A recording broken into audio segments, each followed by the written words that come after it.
Praise the Lord. അതായത് brother ഇത്രയും ദിവസം നമ്മളെ പഠിപ്പിച്ചത് വിശ്വാസം വഴി കൃപയാലാണ് നീ രക്ഷിക്കപ്പെട്ടിരിക്കുന്നത് എന്നുള്ളത്. അപ്പോൾ ഈ ഒരു ബോധ്യം കുറച്ച് നാൾ മുമ്പ് തൊട്ട് കർത്താവ് എനിക്ക് തരുന്നുണ്ടായിരുന്നു. അതിൻ്റെ ഒരു പരീക്ഷണം പോലെ, പറഞ്ഞ ടെസ്റ്റിംഗ് ഓഫ് ഫെയ്ത്ത് പോലെ, നീ ഇത് വിശ്വസിക്കുന്നെങ്കിൽ അതിനൊരു പരീക്ഷണം പോലെയാണ് എനിക്ക് ഇന്നലത്തെ ദിവസം കുമ്പസാരം കഴിഞ്ഞിട്ടുള്ള ഒരു സംഭവമാണ് എൻ്റെ അനുഭവമാണ് ഞാൻ പങ്കുവെക്കാൻ പോകുന്നത്. എൻ്റെ കുമ്പസാരം കഴിഞ്ഞ ഉടനെ ഞാൻ വിചാരിച്ചു കുമ്പസാരം കഴിയുമ്പോൾ എനിക്ക് ഭയങ്കര ആനന്ദമായിരിക്കും എന്ന് വിചാരിച്ചു, ഭയങ്കര സന്തോഷമായിരിക്കും, ഭയങ്കര ഒരു ഫ്രീ ഫീലിംഗ് ആയിരിക്കും എന്നൊക്കെ വിചാരിച്ചാണ് ഞാൻ ഇരുന്നത്. കുമ്പസാരം കഴിഞ്ഞപ്പോഴത്തേനും ഒരു തണുത്ത ഒരു അവസ്ഥ. കുമ്പസാരം കൂട്ടിയിൽ നിന്ന് എഴുന്നേറ്റ് വന്ന ഈ പ്രായശ്ചിത്തം പറഞ്ഞു കഴിഞ്ഞിട്ടും ഒരു തണുത്ത അവസ്ഥ. തണുത്ത means cold, dead like feeling, ഒരു മരിച്ച ഒരവസ്ഥ.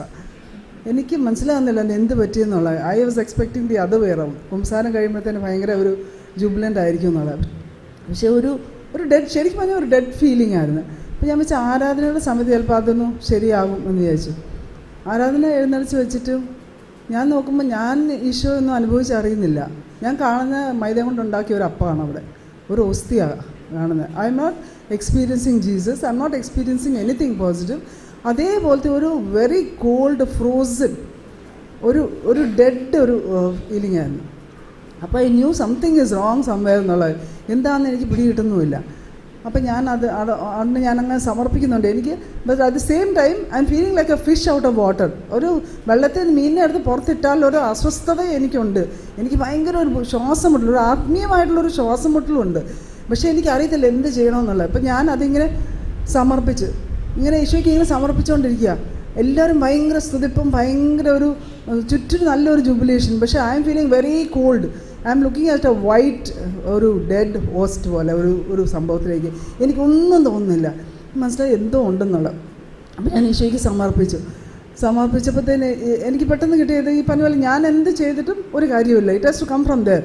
അപ്പം പെട്ടെന്ന് എൻ്റെ മനസ്സിലേക്ക് ഞാൻ സ്ഥിരം പ്രാർത്ഥിക്കുന്ന ഒരു സുഹൃത്ത് ജപമുണ്ട്, പിതാവെ എന്നെ ആകർഷിക്കണമെന്ന്. പിതാവ് ആകർഷിക്കാതെ ആർക്കും ഈശോയുടെ അടുത്ത് വരാൻ പറ്റിയല്ലോ. അപ്പോൾ എനിക്ക് ആ ഈശോയുടെ അടുത്ത് വരാൻ പറ്റാത്ത ഒരവസ്ഥ ഞാൻ പറഞ്ഞു, പിതാവെ എന്നെ ആകർഷിക്കണമേ എന്ന് ഞാൻ പ്രാർത്ഥിച്ചു. അപ്പം പിതാവ് ആകർഷിക്കുമ്പോൾ ഞാൻ ഈശോയുടെ അടുത്ത് വന്നു. പിതാവ് ആകർഷിക്കുമ്പോൾ ഈശോയുടെ അടുത്ത് വന്നെങ്കിലും അത് കഴിഞ്ഞിട്ട് പിന്നെ ഈ ആത്മാവിൻ്റെ ഒരു സംഭവം ഇല്ലാതെ ബാക്കി നടക്കത്തില്ല. അപ്പം ഞാൻ സ്ഥിരം പ്രാർത്ഥിക്കുന്ന ഒരു സുഹൃത്ത് ജപമുണ്ട്, മാതാവ് എന്നെ സന്ദർശിക്കണമേ എന്നുള്ളത്. മാതാവ് എന്നെ സന്ദർശിച്ച് എന്നെ അഭിവാദനം ചെയ്തു. അപ്പോൾ എനിക്ക് ആത്മാവിൻ്റെ ഒരു ചെറിയൊരു, നോട്ട് വെരി സ്ട്രോങ്, ചെറുതായിട്ട് കിട്ടി. അപ്പോൾ ഈ ആത്മാവിൻ്റെ ഒരു സാന്നിധ്യം ചെറുതായിട്ട് കിട്ടിയപ്പോഴത്തേനും ഉടനെ പിന്നെ അടുത്തത് എനിക്ക് പാപബോധമാണ്. എനിക്ക് പാപബോധം കിട്ടി. എനിക്ക് മനസ്സിലായി എനിക്ക് എവിടെയാണ് വീഴ്ച വന്നതെന്നുള്ളത്. എനിക്കറിയത്തില്ല, ശരിക്കും പറഞ്ഞാൽ ആരും ചെയ്യാത്ത ഒരു പാപമാണ് ഞാൻ ചെയ്തത്. കുമ്പസാരക്കൂട്ടിൽ അച്ഛനോട് കള്ളം പറഞ്ഞു. കുമ്പസാരക്കൂട്ടിൽ എനിക്ക് തോന്നുന്നു നിങ്ങൾ ആരും ചെയ്യില്ലായിരിക്കും. I am such a hopeless person. കുമ്പസാരക്കൂട്ടിൽ അച്ഛനോട് ഞാൻ കള്ളം പറഞ്ഞു. അതായത് എൻ്റെ പാപങ്ങളെല്ലാം ഏറ്റു വന്നപ്പോൾ അച്ഛൻ ഒരു ഉപദേശം തന്നു. ആ ഉപദേശം തന്നപ്പോഴത്തേന് അതെനിക്ക് സ്വീകരിക്കാൻ പറ്റുന്നില്ല. I M not agreeing with the priest. അച്ഛൻ്റെ ആ ഉപദേശം എനിക്ക് സ്വീകരിക്കാൻ പറ്റുന്നില്ല. പക്ഷെ അച്ഛൻ പറഞ്ഞുകൊണ്ട് എനിക്ക് നല്ല പരിചയം അടുപ്പമുള്ള ഒരു അച്ഛനായിരുന്നു. അപ്പോൾ അച്ഛന് ഒന്നും തോന്നണ്ട, അച്ഛനെ പ്രീതിപ്പെടുത്താൻ വേണ്ടിയിട്ട് ഞാൻ ശരിയാ അച്ഛൻ പറയുന്ന കറക്റ്റാണ്, എൻ്റെ ബോധ്യം അത് തന്നെയാണ് എന്ന് പറഞ്ഞു. But actually inside my heart I was saying no, അച്ഛൻ പറയുന്നത് ശരിയല്ല. അകത്ത് ഞാൻ പറയുന്നത് അച്ഛൻ പറയുന്നത് ശരിയല്ല. പക്ഷെ പുറമെ ഞാൻ അച്ഛനെ പ്രീതിപ്പെടുത്താൻ വേണ്ടിയിട്ട് എനിക്ക് പരിചയമുള്ള അച്ഛൻ പറയുന്നത് കറക്റ്റാണ്. കുമ്പസാരക്കൂട്ടിൽ ഞാനൊരു കള്ളം പറഞ്ഞു, ഉള്ളിൽ നോ പറഞ്ഞിട്ട് പുറത്ത് ഞാൻ യെസ് പറഞ്ഞു. അതാണെന്നുള്ളത് എനിക്ക് പെട്ടെന്ന് പരിശുദ്ധാത്മാവ് വെളിപ്പെടുത്തി. I fell very sad about it. അനുദപിച്ചുകൊണ്ട് മാത്രം ആയില്ലല്ലോ, പാപബോധം കിട്ടി, അനുദപിച്ചു. പക്ഷെ അതുകൊണ്ട് അനന്താവിൻ്റെ കൃപ ഞാൻ ഇതുപോലെ പിതാവിനോട് തന്നെ ചോദിച്ചു, എനിക്ക് തരണമായെന്ന് പറഞ്ഞുകൊണ്ട്. What I am saying is, ഇവിടെ ഒന്നും എൻ്റെ ഒരു സംഭവവും നടന്നിട്ടില്ല. എനിക്ക് ആകെ ചെയ്യാൻ പറ്റിയ ഒരു പാപമായിരുന്നു. പക്ഷേ ബാക്കി മുഴുവനും അവിടെ നിന്നാണ് വന്നുകൊണ്ടിരുന്നത്. അപ്പോൾ എനിക്ക് അനന്താവിൻ്റെ കൃപ കിട്ടി, ഞാൻ അനുദപിച്ചു. മത്തായിയുടെ സുവിശേഷത്തിൽ പറയുന്നത് യൂദാസ് അനുദപിച്ചു എന്ന് പറഞ്ഞു. ജൂഡസ് റിപ്പൻറ്റ് എന്ന്, യൂദാസും അനുദപിച്ചു. അത്രയും പോരല്ലോ, മാനസാന്തരം ഉണ്ടാകണം. അപ്പം മാനസാന്തരം ഞാൻ ഒരിക്കലും എന്താ പറയുന്നത്, that also always tell Jesus convert me, എന്നെ മാനസാന്തരപ്പെടുത്തുക. അപ്പോൾ ഈ ഒരു അവസ്ഥയിൽ അപ്പോൾ എനിക്ക് പെട്ടെന്ന് മനസ്സിലായി ഞാൻ എന്തുകൊണ്ടാണ് അവിടെ ആ കള്ളം പറഞ്ഞതെന്നുള്ളത്. അപ്പോൾ ഒരു ഫരിസിയ മനോഭാവമാണോ അത്? അല്ല. Pharisees R better than me എന്ന് ഞാൻ വിചാരിച്ചു. കാരണം അവർ ആ കൽപ്പനകൾ അവർ പാലിക്കും, ആ കൽപ്പനകൾ അവർ പാലിക്കും. പക്ഷെ ഞാനാണെങ്കിൽ കൽപ്പന പാലിക്കുന്ന പോലെ അഭിനയിച്ചു ആ കൂട്ടിൽ. സോ ഐ വാസ് ഒരു അനന്യ സഫീറ ഒരു ആറ്റിറ്റ്യൂഡായിരുന്നു എനിക്ക്. ഞാൻ വിചാരിച്ചു ദൈവം അനന്യ സഫീറ ആറ്റിറ്റ്യൂഡാണല്ലോ എന്ന് വെച്ച് ഞാൻ ഉടനെ അതങ്ങ് സമർപ്പിച്ചു. ഞാൻ ഈശോയോട് പറഞ്ഞു. പക്ഷേ the moment I surrendered, I realised, I repented. എന്നുവെച്ചാൽ ഈശോ എന്നെ മാനസാന്തരപ്പെടുത്തണമേ എന്ന് ഞാനിങ്ങനെ പറഞ്ഞ സമയത്ത് ബ്രദർ പറഞ്ഞു ട്രാൻസ്ഫോം എന്നുള്ള വേർഡ് വന്നു. ബ്രദർ പറഞ്ഞു ടെൽ ജീസസ് ടു ട്രാൻസ്ഫോം എന്നുള്ള.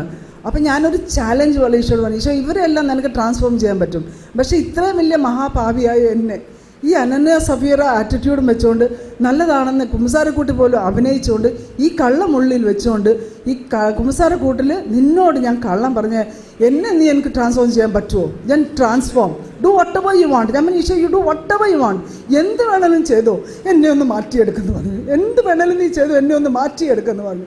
പക്ഷെ അത് ഞാൻ പറഞ്ഞ ഉടനെ the moment I gave him permission, അത്ര മാത്രമേ ഞാൻ ചെയ്തുള്ളൂ. ഭയങ്കര അഭിഷേകം. എൻ്റെ നാക്കിൻ്റെ കൺട്രോൾ പോയി. എനിക്ക് പിന്നെ ഞാൻ ഭാഷാവർത്തി മുഴുവനും ഞാൻ അനുദപിക്കുകയും പരാതി പറയുകയും എല്ലാം. I was giving him permission do whatever you want. ഭാഷാവർത്തിലാണെങ്കിലും I knew what I was telling him. അങ്ങനെ ഒരു പെട്ടെന്ന് ഞാൻ കാണുന്ന ഒരു ഭയങ്കര ഒരു വെള്ളച്ചാട്ടം പോലെ ഇങ്ങനെ കുത്തി ഒഴുകുന്ന വെള്ളം, അതിനകത്ത് ഈ തടിച്ച ഞാൻ ഇങ്ങനെ കിടക്കുക. വെള്ളത്തിൻ്റെ ഒഴുക്ക് അങ്ങോട്ടും ഇങ്ങോട്ടും പോകുന്നതനുസരിച്ച് അവിടെ എനിക്കൊന്നും ചെയ്യാനില്ല. I'm doing nothing absolutely. Everything is done by God only. അതെനിക്ക് ശരിക്കും പറഞ്ഞാൽ ഞാനിത് വിശ്വസിക്കുന്നു എന്ന് അഭിമാനിച്ചുകൊണ്ടിരുന്നത് ബ്രദർ പറഞ്ഞ അതിൻ്റെ ഒരു ടെസ്റ്റായിരുന്നു. Without me doing anything what I can do is sin. അത് മാത്രമേ എനിക്ക് പറ്റുള്ളൂ. അത് മുഴുവനും അതിൻ്റെ ബാക്കി ക്രമീകരണം ഈശോ കൊണ്ടുവന്നിട്ട് ഭയങ്കര ഒരു അനുഭവമായിരുന്നു ഇന്നലത്തെ ആരാധന. Praise God, praise God.